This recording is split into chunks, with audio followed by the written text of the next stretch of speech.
Texas music icon Selena was shot and killed in Corpus Christi. Her killer, Yolanda Saldivar, has been in state prison in Gatesville ever since. But next year, Saldivar could be out on parole. Mike Gillespie explains. Well, for those who were living here at the time, it hardly seems like nearly 3 decades have passed since the murder of Selena.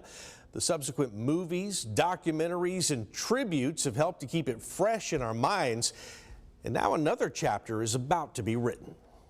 I don't think there's any other criminal case that has seen the publicity or the public nature of a case like this one. It's known all over the world. That is retired judge and former Nueces County District Attorney Carlos Valdez, who successfully led the prosecution in the trial of Yolanda Saldivar. The sentence was life in prison.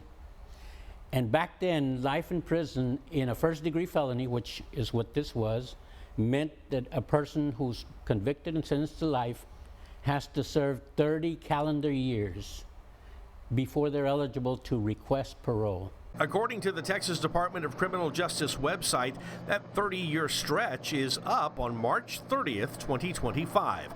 Saldivar is already in the parole review process, something that the Texas Board of Pardons and Paroles typically begins 6 months ahead of time for an inmate facing parole eligibility for the first time. Most people think that there's a public hearing like a trial or something. It's not. It's a process. It's not a hearing. It's a process that starts with 3 people on the parole board who start gathering information. That can include an offender's criminal history and their behavior while in prison, as well as any letters of protest or support on file. Eventually, the inmate herself will be interviewed. After that, the 3-member board voting panel will decide by majority vote whether to grant or deny parole. When asked whether he thinks Saldivar should be set free next year, Valdez says he does not, adding this. 30 years later, there is so much interest in the case, and I really believe that the safest place for Yolanda would probably be where she is. Now, Yolanda Saldivar has never denied the shooting, but has maintained that it was an accident.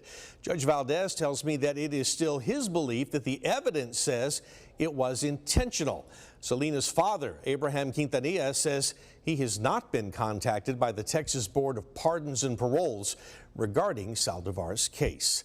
Back to you.